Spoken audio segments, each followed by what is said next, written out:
Yo guys, welcome back to another video, which is my second video on, so in this video I'm gonna be watching a video on YouTube about SPM. If you guys know who that is, the video just barely got released on January 16th. I'm sorry if the noise in the background, but yeah guys, I'm gonna let you guys enjoy the gameplay. So this is Gaming XD signing out. Money didn't grow on trees. I came up slinging them cocoa leaves. After South Park Mexican gave up slinging crack for selling mixtapes, becoming one of the biggest Mexican influences in rap history. Hey, and he started off. You know why? Because I beat him in ping pong, nigga. After SPM founded Dope House Records with his brother and signed up rappers like Twin Burdez, Rashid, Low G, Lucky Luciano, and Juan Gotti.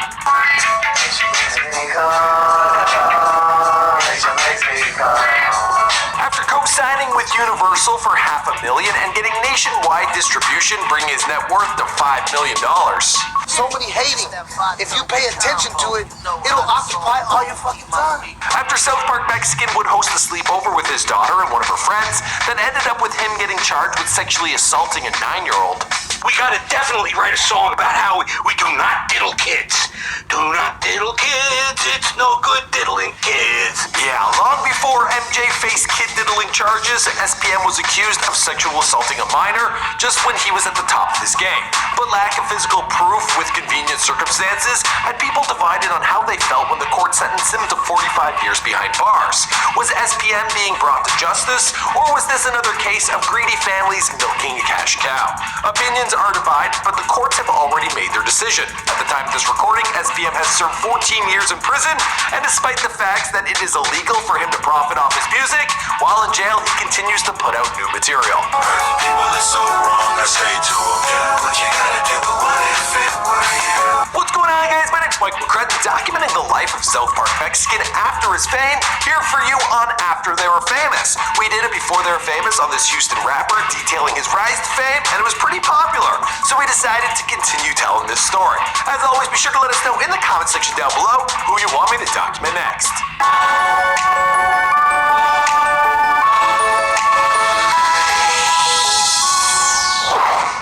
Like I said, I just really wanted to make sure the world knew that I'm not the man the state of Texas wants you to believe I am, We're talking about a 9-year-old little girl. Carlos Coy was born on October 5th, 1970 in Houston, Texas. His parents divorced when he was young, forcing Carlos to move around constantly, eventually settling in South Park. Not the Colorado basin made famous by the animated television show. We're talking about South Park, Texas, located in the south central area of Houston.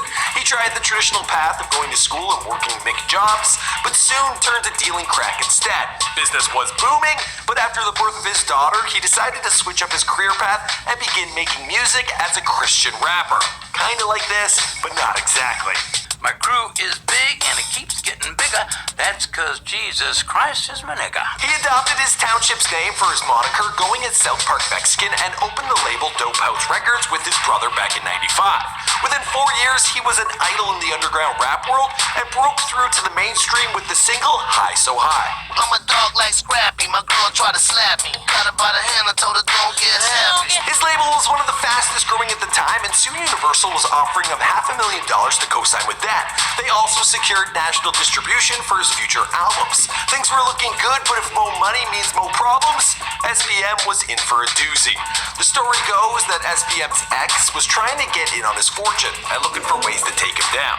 Her daughter, who grew up with his daughter Carly, went over for a sleepover one night where the girls watched some scary movies together.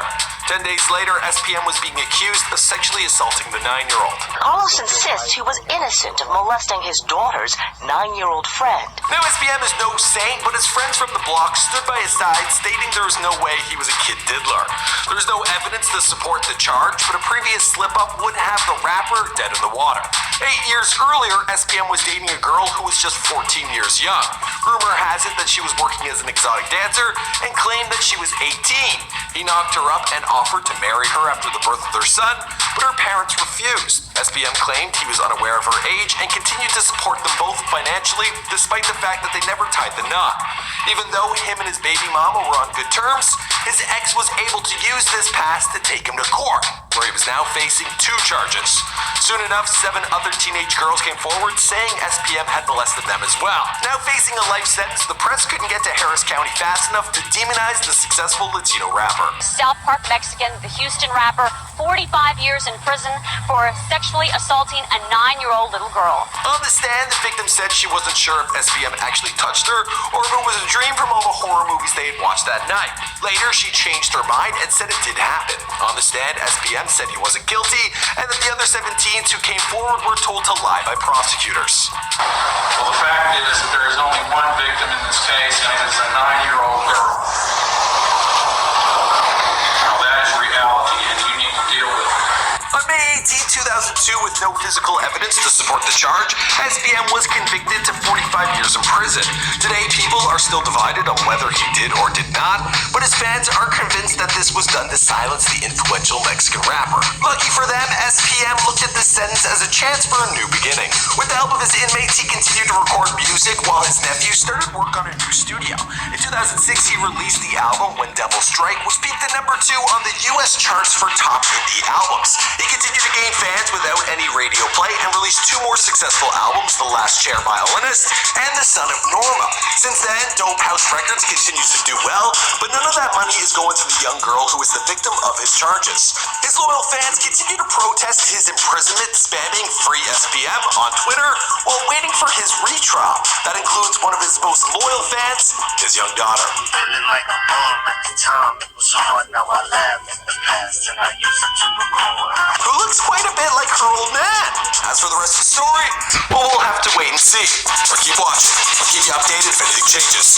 Because this here is After They're Famous. My name's Mike McCrudden, and we make a lot of viral videos for you here on this channel.